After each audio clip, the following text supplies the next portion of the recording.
Bueno, buenas tardes, noches.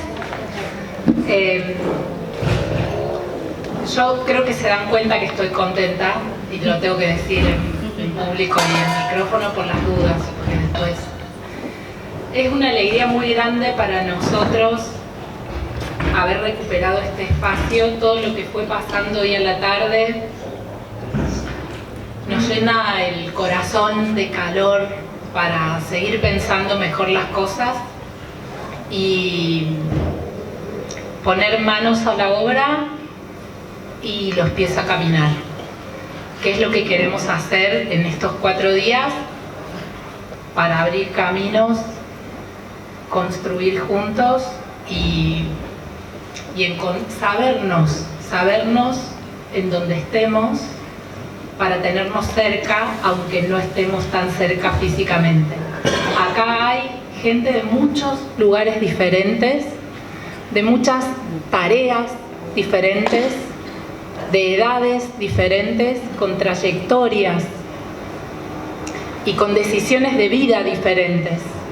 De esa diversidad estamos conversando, con la confianza de que si podemos conversar, el paso está dado, ya hay encuentro. Entonces en el día vamos a conversar mucho, vamos a hacer todo lo que podamos y a esta hora cada noche vamos a querer prestar un poco más de atención y de oídos a 3 cosas. A la antroposofía como fundamento profundo y liviano y con vuelo, profundo y con vuelo, que está Perdón, así estoy segura que se escucha. Está muy bien. Estoy segurísima. La antroposofía como fundamento profundo y liviano, no sé dónde está Valerie, así decía ella hoy. Las cosmovisiones de nuestra tierra como raíz y como futuro, y los territorios urbanos que son el lugar que nos encuentran. Desde esos tres puntos de vista, desde esas 3 perspectivas, vamos a estar haciendo y conversando durante todas las tardes. Hoy abre este momento de mirar a fondo y con vuelo Constanza Calix, que es una referente en lo pedagógico, en lo filosófico, en el hacer de la antroposofía, pensada desde acá. Acá para mí es nuestra América, para mí, yo digo eso, pensada desde acá, pero actuada en el mundo. Entonces es una alegría enorme que ella esté sentada acá. Para mí es una amiga, pero no es eso lo importante. Lo importante es que es una profesora, investigadora, incansable, estudiosa y activa, trabajadora por una educación mejor en el mundo, y tenemos la alegría enorme de que esté acá para conversar de estos temas con nosotros. Así que muchas gracias.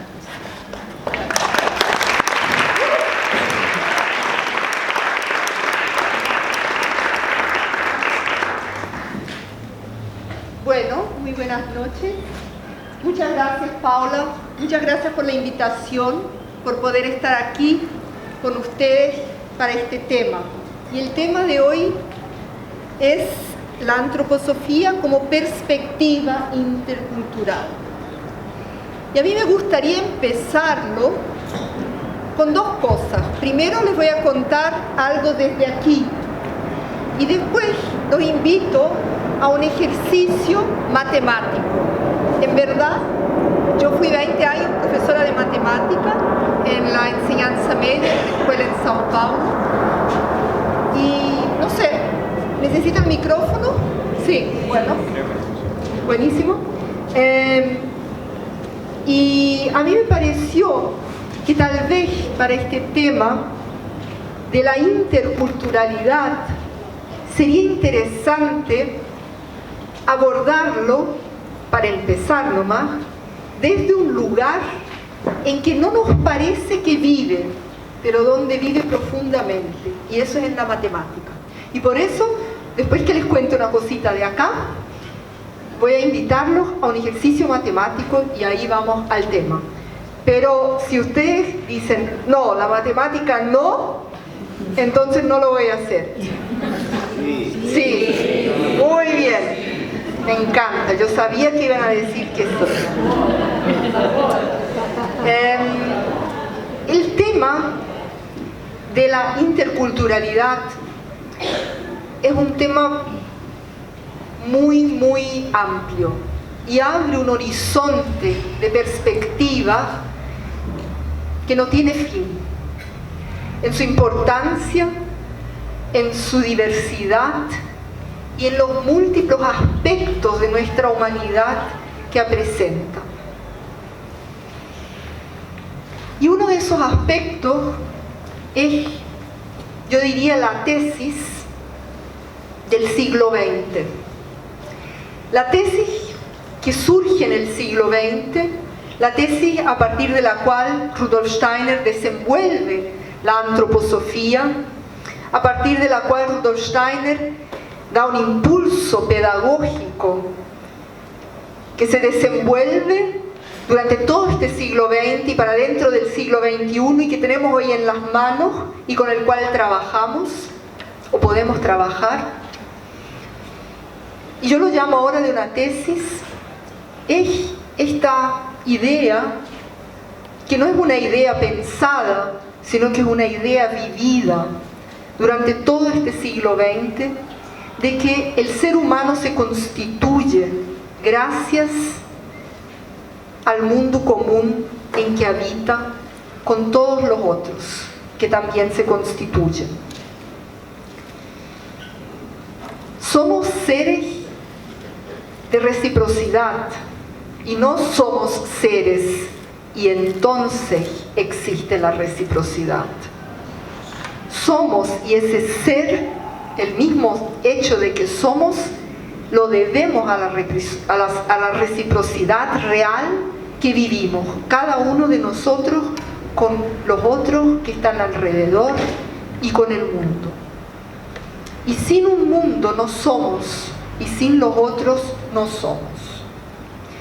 Y este fue un aprendizaje, podemos decir, en cuanto a pensamiento, una tesis, en cuanto a experiencia, un aprendizaje durante todo el siglo XX. Y como todo aprendizaje lleno de luz, tuvo un aspecto de mucha oscuridad, donde se negó la raíz de este pensamiento, de que somos gracias al hecho de que somos todos y diversos.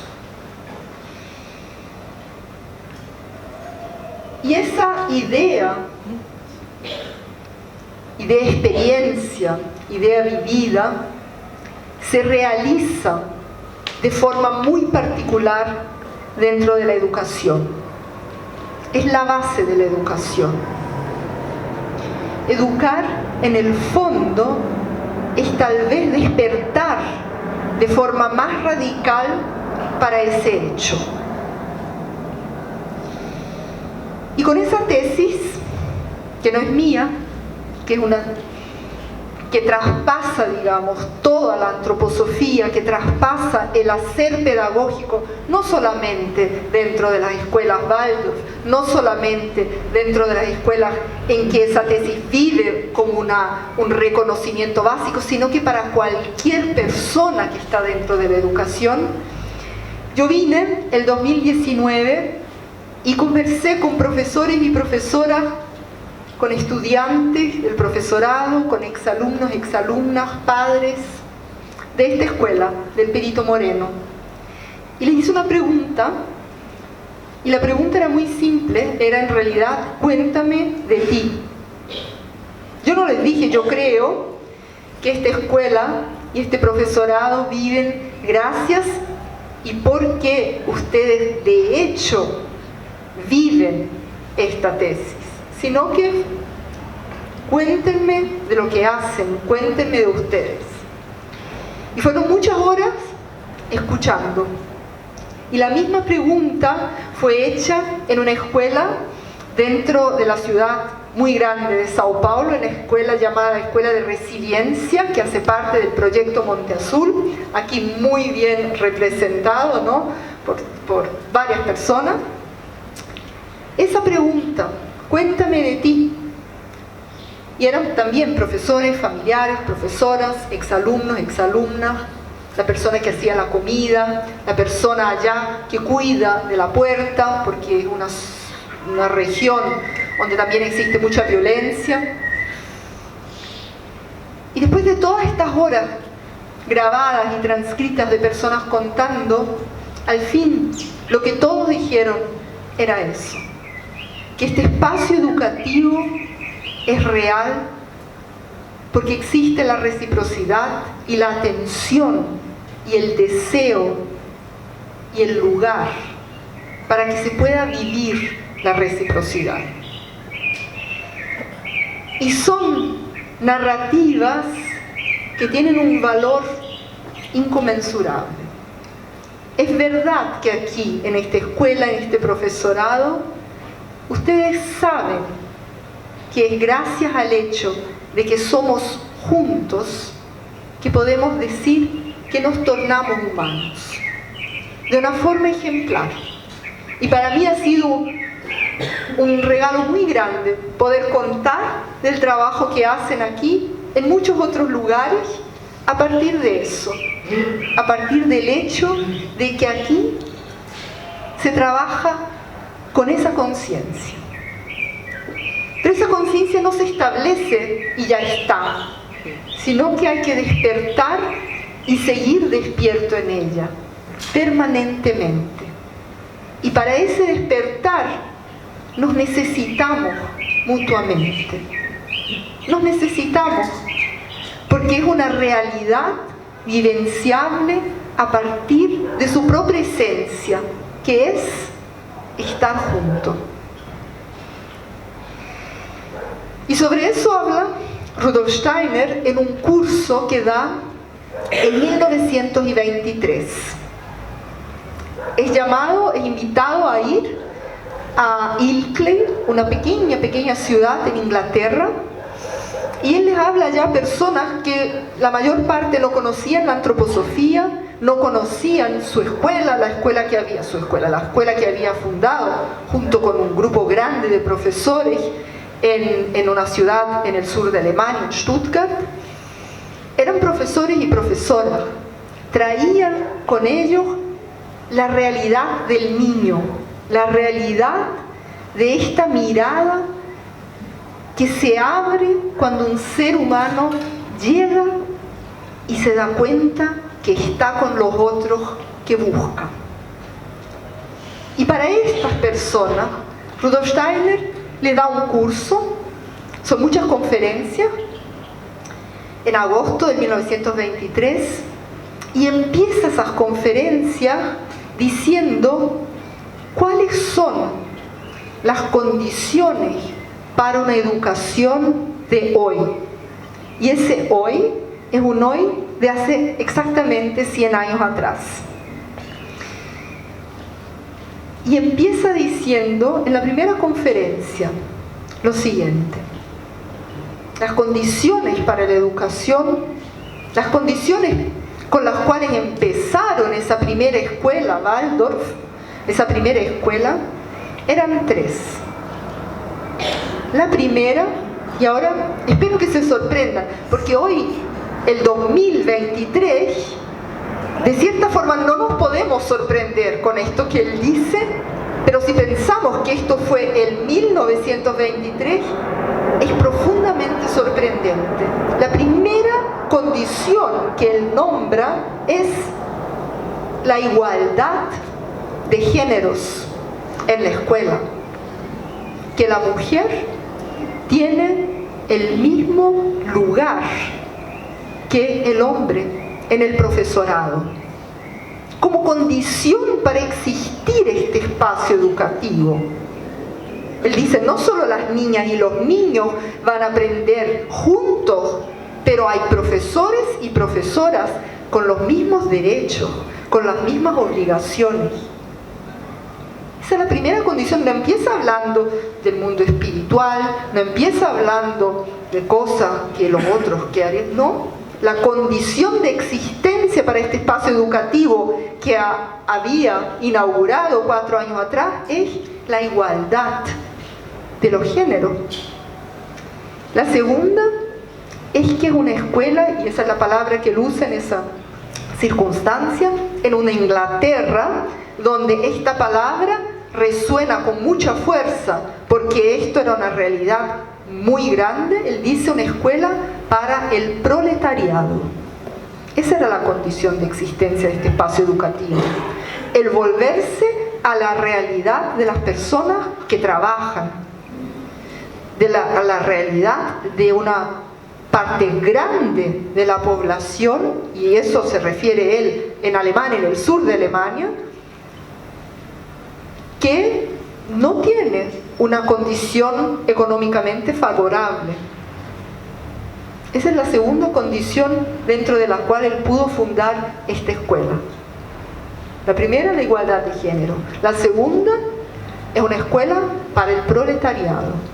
Y la tercera, él dice, es la realidad de una búsqueda de conocimiento que abarque la espiritualidad. Y él dice, pero eso hoy solo se adquiere a través de mucho trabajo. No nos está dado, no es punto de partida, no se puede presuponer como realidad.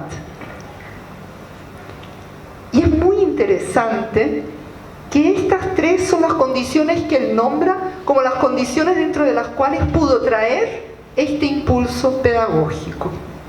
Y yo no quiero ahora traducirlos para hoy, estos mismos elementos, pero yo creo que cada uno de ustedes, cada uno de nosotros, de inmediato puede hacer una relación muy grande con estas 3 condiciones. ¿Existe realmente, en qué medida existe un espacio de igualdad para todos los que están, de la forma en que son? ¿En qué medida existe una mirada y una sensibilidad para la profunda desigualdad social en que vivimos?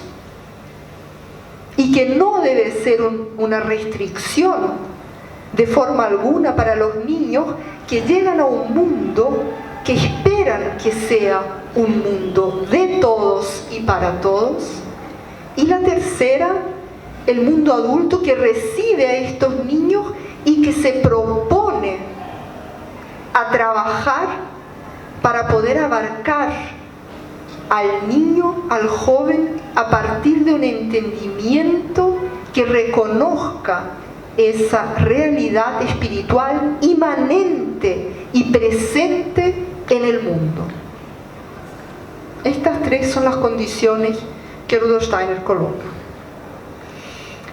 Y empieza la conferencia y dice muchas cosas, yo voy a referir a algunas.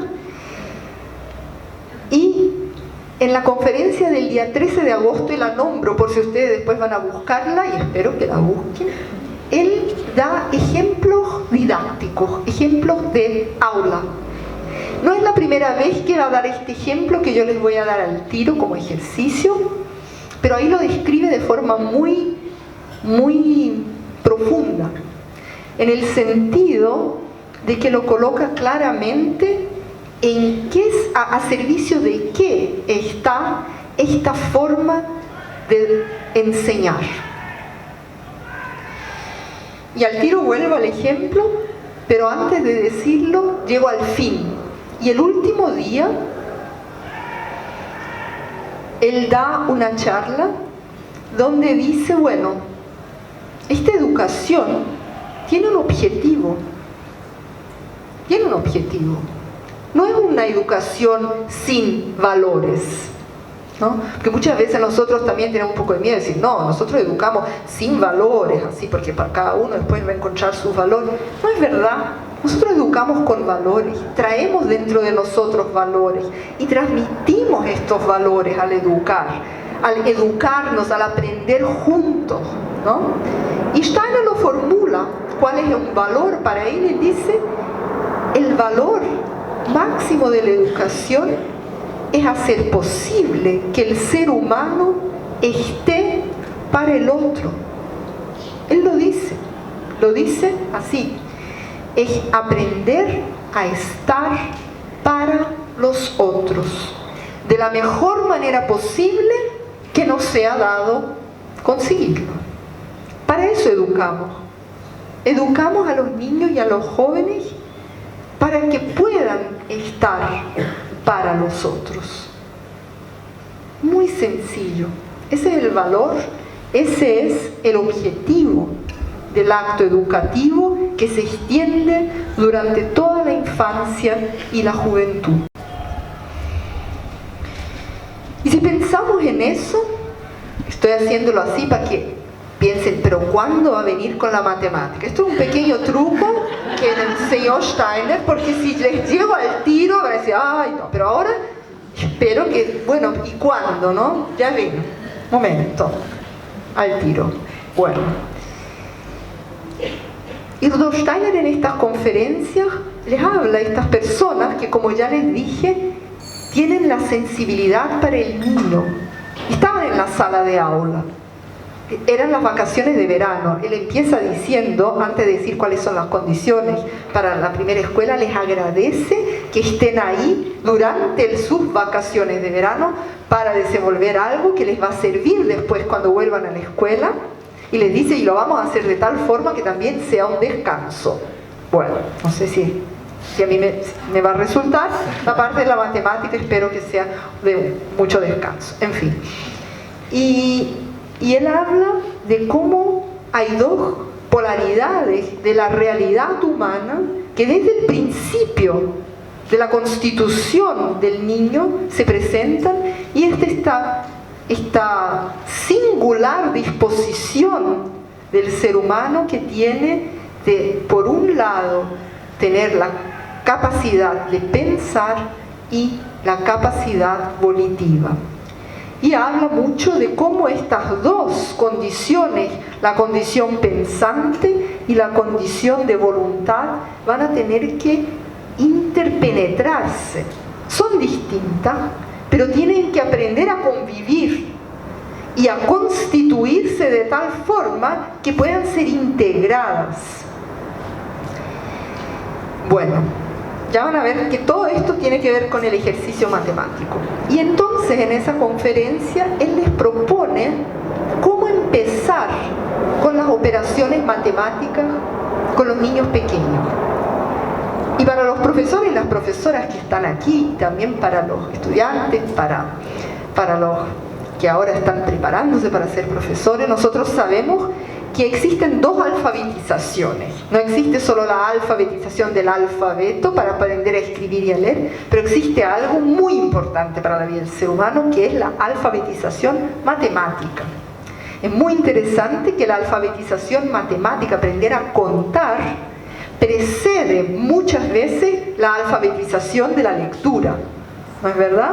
Nosotros somos pequeños matemáticos desde muy chiquititos y tenemos una noción de cantidad que es algo impresionante. Sobre todo si se trata, por ejemplo, de alfajores, yo voy a saber de inmediato, aunque no sepa contar, si a mí me tocaron más o menos que a ti. ¿No es verdad?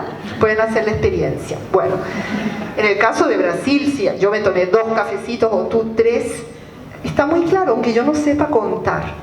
Es algo muy inherente, pero Steiner habla de cómo vamos entonces a aprender las operaciones, la alfabetización matemática al comienzo del percurso escolar.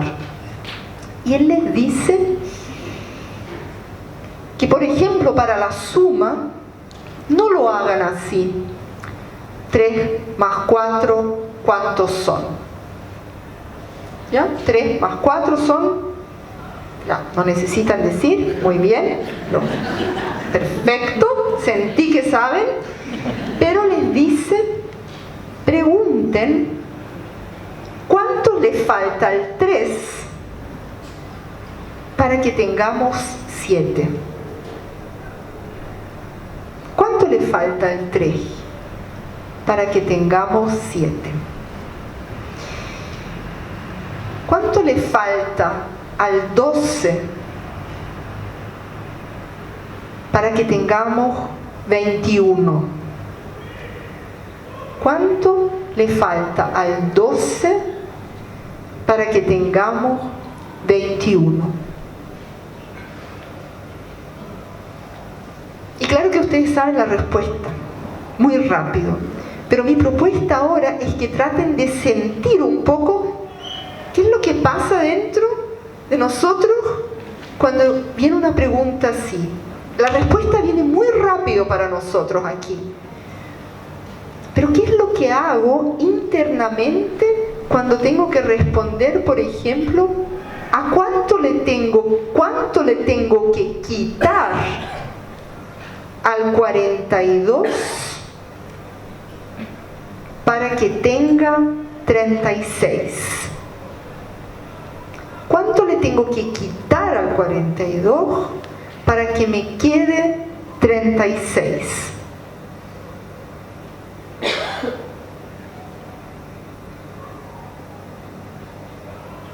Eso es algo muy distinto que si yo preguntara 10 menos 7 es ¿cuánto? 10 menos 7 es ¿cuánto? Ok. Pero si yo pregunto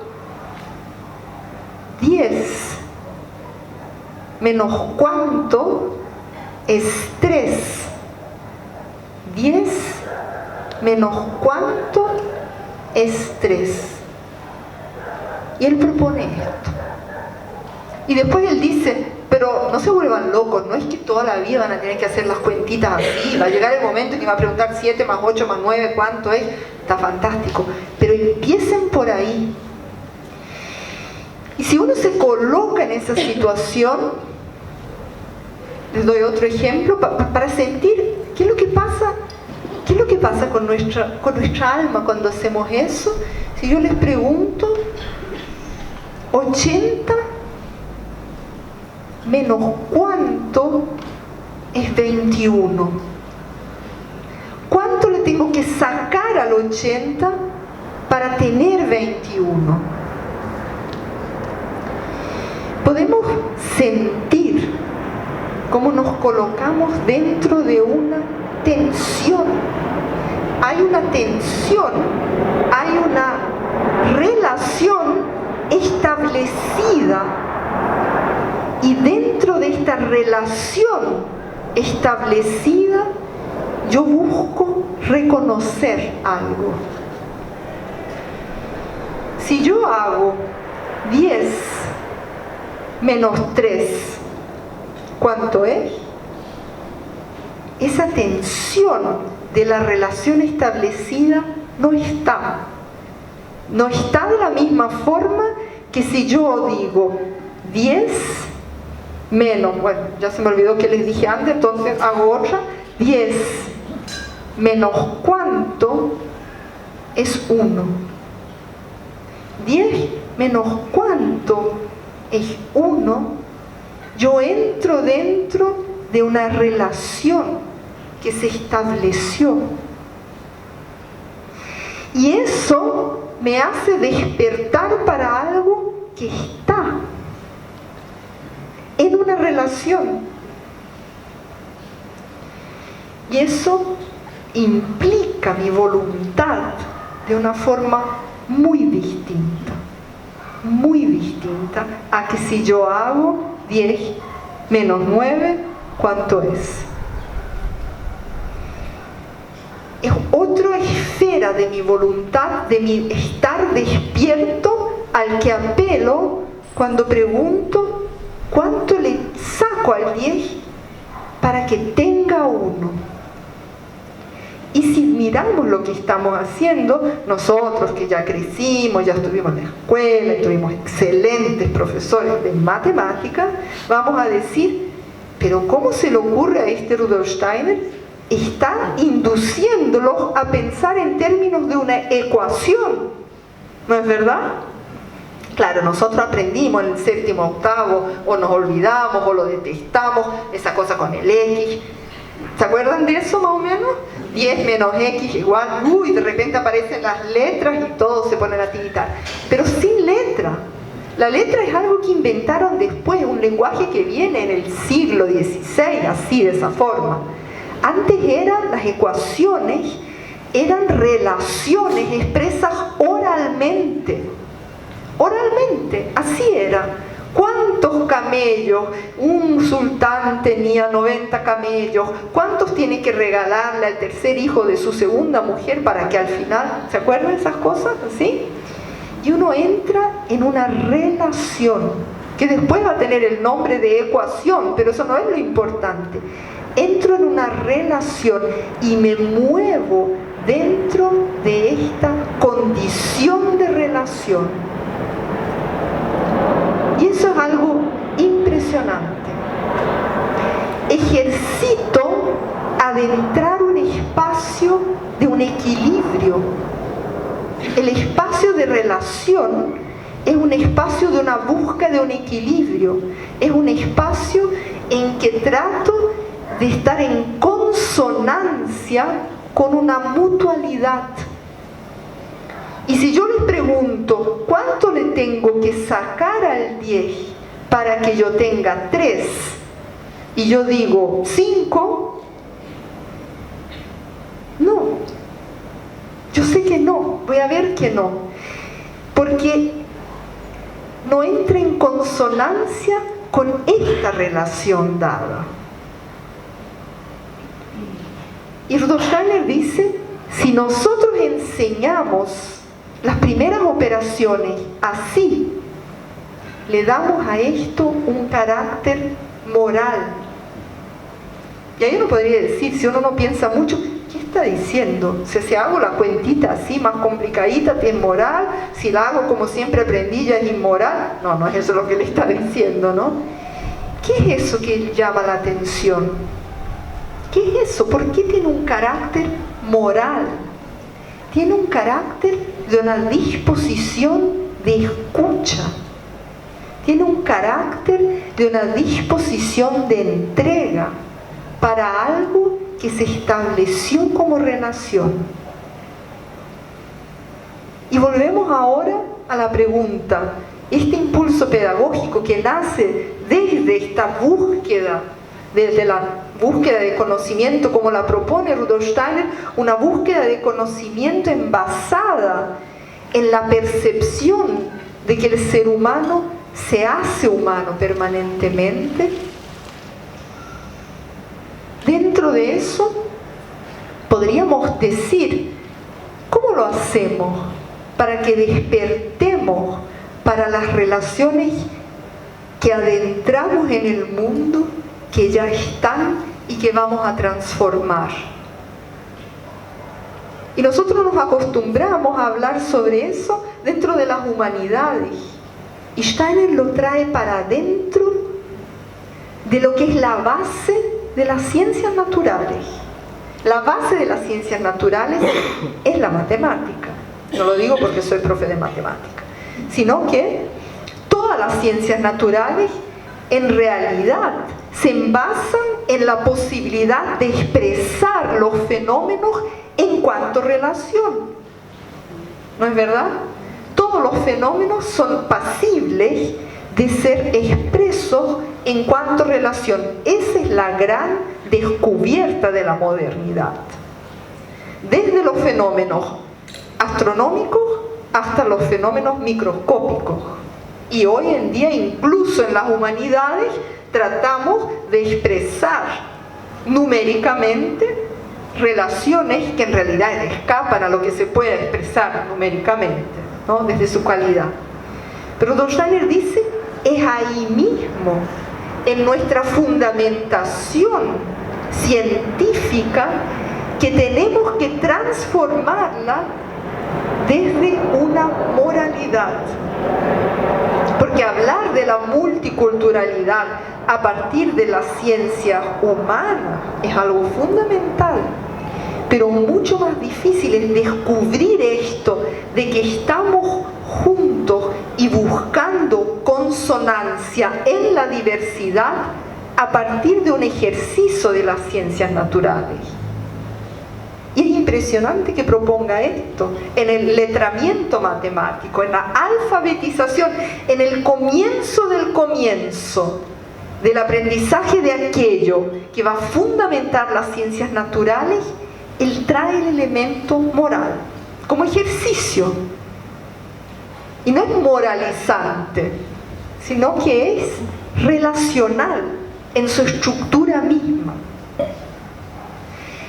Y cuando uno se pregunta cuál es la relación de la antroposofía, de este entendimiento del ser humano como ser de relación, con la interculturalidad, podríamos decir, la antroposofía es ella misma en lo que se propone un elemento intercultural. Y si la separamos de eso y la hacemos como una matriz de pensamiento a la cual también se le puede acrecentar o no la multiculturalidad, yo creo que no la tomamos como aquello que tiene como potencialidad. Porque si es lo que se propone y lo que propone Rudolf Steiner, que sea un instrumento de conocimiento de la realidad humana, entonces es un instrumento de percepción de nuestra condición de relación.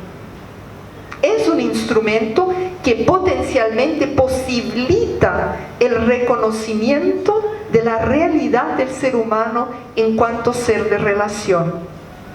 Hasta el punto en que propone ese ejercicio matemático para los chiquititos de 6, de 7 años.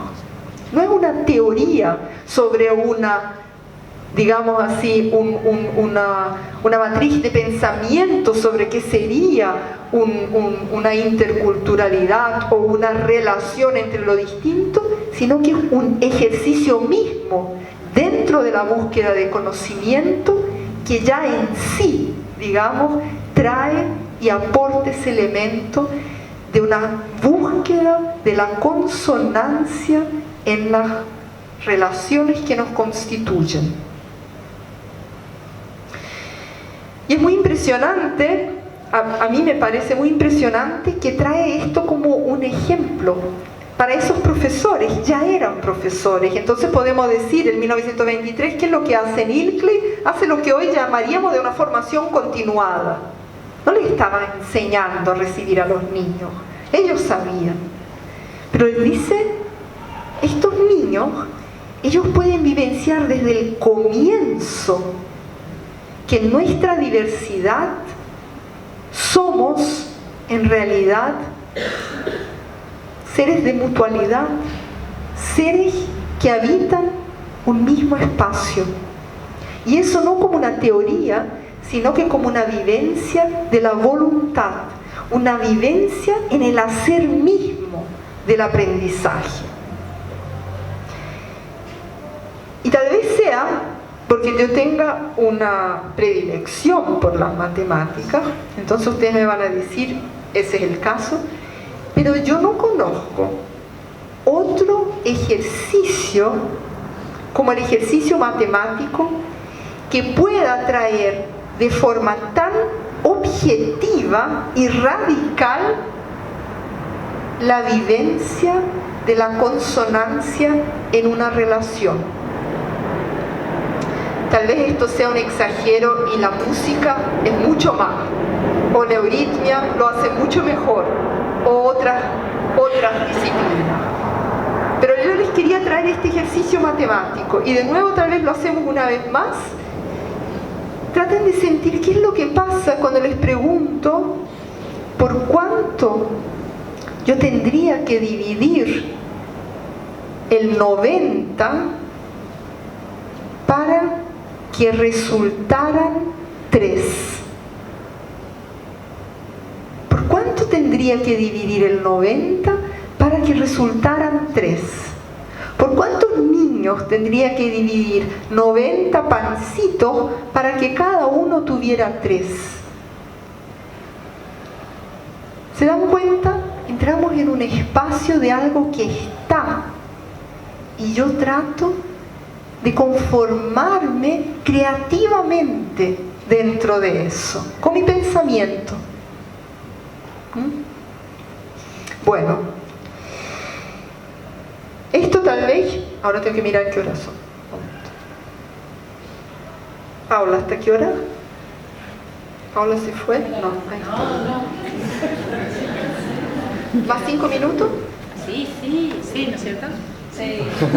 ¿Sí? ¿Qué hora? Sí, muy bien. 5, sí, 10 también.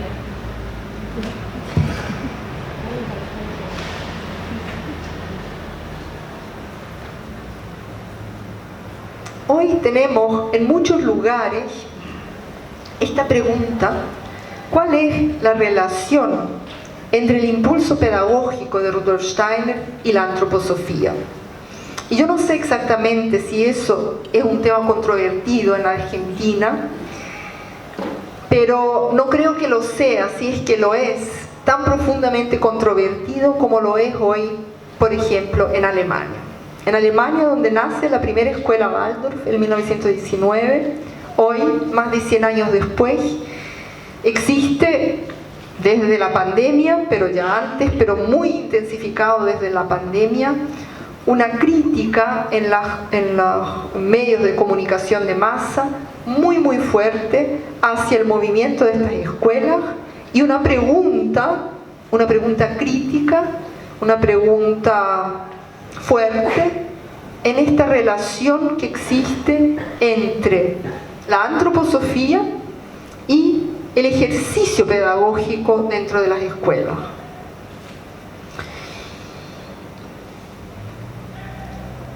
Y es muy interesante ver que esta pregunta le está muy clara a Steiner desde el comienzo. Y en este mismo curso de Ilkley, y yo opté hoy por citar este curso porque, claro, tengo la expectativa y la esperanza que después se interesen increíblemente por el curso y lo vayan a leer, claro. Pero si yo citara varios, yo creo que la probabilidad que lo hicieran sería menor. Entonces por eso cito uno, la esperanza que, bueno, solo uno vamos a leer. En fin. Y ahí van a ver que Rudolf Steiner se refiere a eso. Eran personas que no conocían la antroposofía, la mayor parte que estaban ahí en ese curso. Y él les dice, bueno, pero podrían preguntarse cuál es la relación entre la antroposofía y el impulso pedagógico. Y lo dice en diversos momentos durante este curso y especialmente en la última conferencia, donde él dice, la antroposofía está aquí como un instrumento para aprender a leer al niño. Un instrumento para aprender a leer. Y él dice, el profesor tiene una doble tarea. Y esa tarea es leer al niño y leer el mundo. Y tiene que dedicarse igualmente, intensamente, a esas dos tareas. Leer al niño y leer al mundo. No puede solo leer el niño. ¿Por qué? Porque el niño está aquí para entrar y apoderarse de este mundo. Apoderarse en el sentido de hacerse propio. Es su mundo. Entonces el profesor no puede leer solamente al niño y la realidad de este niño, sino que tiene que ser un ser de hoy, un ser contemporáneo, que conoce el mundo, que se interesa por el mundo, que quiere que estén los niños en este mundo que no está bien, que tiene que ser transformado. En 1919 el mundo tampoco estaba bien, recién salían de una guerra que había exterminado a la población masculina de Europa Central. No estaba bien el mundo, pero era ese mundo, a ese mundo llegaron esos niños. A este mundo llegan hoy nuestros niños. Y el profesor tiene que poder leer el mundo, pero también leer al niño. Y para esa lectura del niño, dice, está la antroposofía, está esta búsqueda de conocimiento que abarca la realidad espiritual del ser humano en cuanto ser que se hace y que es en la relación.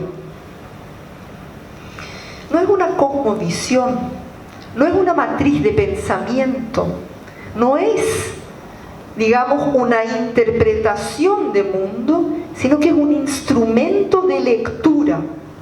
Y en el curso que había dado en Oxford, también en Inglaterra, algunos meses antes, un año antes, él les dice también a las personas que estaban y que no conocían a la antroposofía, les dice, si uno quiere aprender a ver algo en el microscopio, tiene que saber lo que va a ver. Porque alguien que no tiene idea, mira por el microscopio y no ve nada, ve un par de colores, pero no consigue saber lo que está viendo. Entonces necesitamos un ajustamiento de nuestra mirada. Y la antroposofía, él dice, es un instrumento para ajustar la mirada para entonces poder ver. No sustituye lo que estamos viendo, no es la experiencia de lo que debe ser visto, sino que es una posibilidad para aprender a ver la realidad del niño, de la niña real, de este niño, de este joven, de esta joven. Un instrumento para aprender a leer. ¿No es increíble que le diga a los profesores y a las profesoras, les estoy aquí dando un instrumento para aprender a leer? Y dice, y tenemos que leer al mundo. Y en esta intersección de lectura, la lectura del mundo, ser un ciudadano del mundo, participar del mundo, participar responsablemente del mundo, responsabilizarse por este mundo y al mismo tiempo ver quién es este niño que quiere entrar a este mundo. En esa intersección está el profesor y la profesora. Y esa es una intersección muy especial. ¿Por qué? Porque se hace y se rehace a cada día. No está dada. Tengo que leer y releer el mundo permanentemente. Tengo que mirar al niño y a la niña permanentemente. Y permanentemente se rehace esta intersección dentro de la cual surge el espacio educativo. El espacio educativo es el espacio de esta intersección, de una intersección de lecturas, de una intersección de ver. Y si es así, entonces es esencialmente intercultural. Es esencialmente un espacio de la realidad de lo que es. Y la realidad de lo que es siempre única y perteneciente a un entorno. Es única y conectada.